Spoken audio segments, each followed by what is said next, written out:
Well, hello world. I thought it was time that I maybe it'll be a multiple part series on how I converted my RAV4 Prime into a sleeping and eating apartment. So we're gonna have some pictures and videos and describe the process. Like I said, it might be one or two parts, we'll have to see. First, I got to say a thank you to my friend Matt. Here's Matt trying to come up with a stencil for the back end. If it wasn't for him and his mixture of great carpentry and mathematics, this would not have been possible. So thanks, Matt. So here's an after shot of the car all constructed. This is in Big Bend National Park in 2022. You can see on the right side, I've got a bed. That's a narrow twin 6-inch mattress. On the left side, I've got a pull-out with a refrigerator and a little pantry, some drawers on the top, and then that additional table where you see the stove. So let's see how it was built. So here it is, the RAV4 Prime in the before. For those of you who don't know, the RAV4 Prime is a car that has an 18 kilowatt battery. So when I'm home, I can actually plug it in and be full electric around town. Gets about 44 miles of EV distance before I have to recharge. But then it's a hybrid when I'm on the road. So that means I can have good hybrid gas mileage. And if I can plug in, I can use the electric for some of the adventures. But it's designed to be electric around town, which allows me to save a fair amount of money. We're going to talk about this. You'll see how I'm going to take the seats out in a minute, but this will involve removing the seats, the backs of the seats here, and removing this whole back here, and you'll see some videos here, and you'll also see my dog Oliver for scale. The first step is to get the fabric that covers those seats out of the way, and that usually just requires removing some of those plastic pins from wherever they're being plugged in. And then you'll notice that each of the seat backs are attached by two bolts that are connected to some metal brackets. Those just require being undone with a ratchet. And then once those are gone, you've got to take and unplug the any electrical things you've got done in those back seats. I have heated seats, which are the plugs in blue, and then there's also a middle seat belt which has a sensor, so that middle seat belt block has to come out, and then the white plug there is the seatbelt sensor that has to be removed.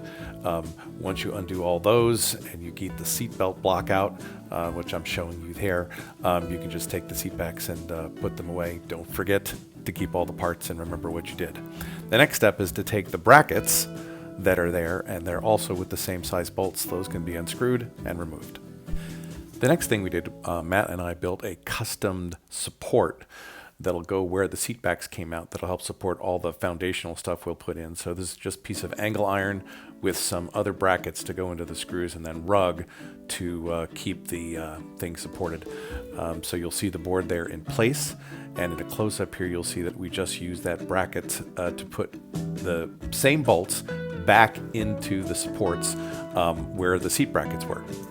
So the next step is to remove all the stuff in the rear well, because we're going to use that for something. The tire and all of the other accoutrements will go in the cargo box on top. But we're going to use this well of where the spare tire was to build additional parts of the frame to hold up the conversion. So you'll see we've created, we made a stencil first that fit exactly in the back tailgate area of the car. Then put an extension piece on that cleverly uses the place where the spare tire screwed in as a support. So what you've got is that tailgate piece in the back that allows the tailgate to close and will hold up the rear of the area, and then the extension piece, and then the additional piece in the middle to hold up everything. So now that the base supports are done, now we can work on the platforms that the rest of the conversion is going to rest on. We designed this so it can be completely removed and stored flat in a garage, so that means you can use the car the rest of the year for other things. So this is the 3/4 inch plywood piece for the bed. You noticed we use a template to keep it as tight and close to the right side of the car as possible. And that doesn't have to be screwed in because the weight of the bed and everything keeps it in place. And then in the front, we put in an additional support that rests on the seat part of the rear seats. So what you've got for this bed are 3 supports, one back by the tailgate, one in the middle, and one in the front. And after a couple of trips, I can tell you it is very, very stable and rides very, very well when you're driving on tar or dirt roads. Once the bed foundation was done, it was time to put the same piece of, or another piece of 3/4 inch plywood next to it to hold the refrigerator and other supports. When you put these two together, they actually wedge in tightly, so they actually hold each other very well. Once I created that support, I then put two 30-inch pullouts on this that'll hold a base that will allow the refrigerator and the pantry to pull out. Here's a picture of those pullouts. Notice this is all designed so it's just long enough so the tailgate will close when everything is closed, and that was a big design piece that we worked on hard to make sure we had as much room as we could but allowed the tailgate to close. Once the bases were built, it was time to build the box around the refrigerator and the pantry so I can put stuff on top of it. Notice that these are 3 pieces, once again designed to be broken down. We used angle iron to hold them together, so what's on the bottom is actually the top. On the right-hand side is the back by the tailgate, and then the rug piece is on the side where the bed frame would be. The 2 holes you see there are holes for ventilation for my Jackery power supply.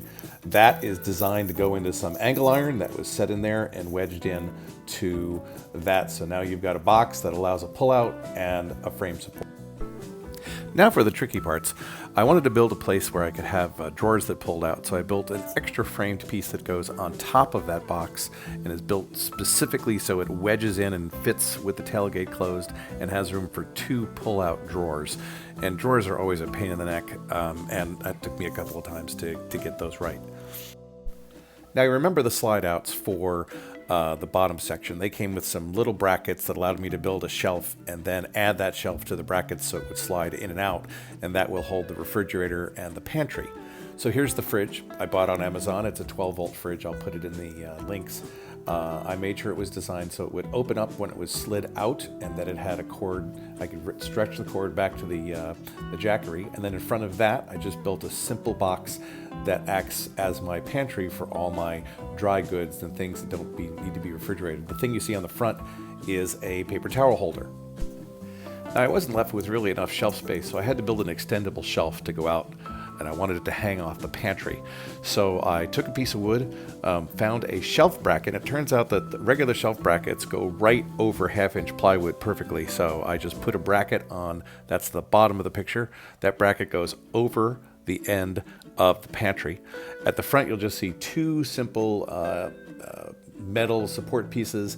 I angled them in such a way that there's a hole that you see at the top of the triangle, and to the left there you see a single hiking pole I bought at REI that happens to have a support screw at the top.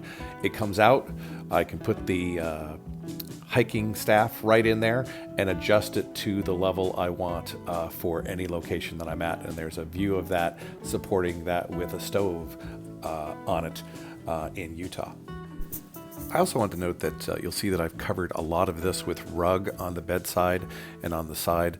I just went and bought some cheap indoor-outdoor carpet at a hardware store and then tacked that down, and I also used it on a lot of the edges of the plywood to prevent scratching. Now that the other pieces are done, let's talk about the mattress. That's a standard narrow twin, 74 inches long by 32 inches wide. I bought it on Amazon. It's a 2-layer foam mattress. I want you to note that you can look off way on the left-hand side and you can see my extension table, which fits right next to the rest of that box. I also want to note that you can't see it here very well, but the passenger seat here is very, very far forward to accommodate that mattress. So far forward, in fact, that another adult passenger really can't sit here. So this is really a 1-person rig at this point. Last thing I want to point out is that you'll notice a little piece of white foam about halfway down the mattress. That's covering the metal bracket so I don't bang on it at night. I'll tell you, after 2 weeks or 3 weeks in the backcountry in this rig, I can tell you it's very comfortable and very warm. That's all for now. I'll be posting other videos about other modifications I've been making to the car over time in future videos. If I can answer any questions for you about how I've done this or how it works, please feel free to reach out to me in the comments or send me an email. Look forward to additional videos. I'm going off to the Canadian Rockies this summer, and we'll be posting more videos about that. And until then, see you on the road.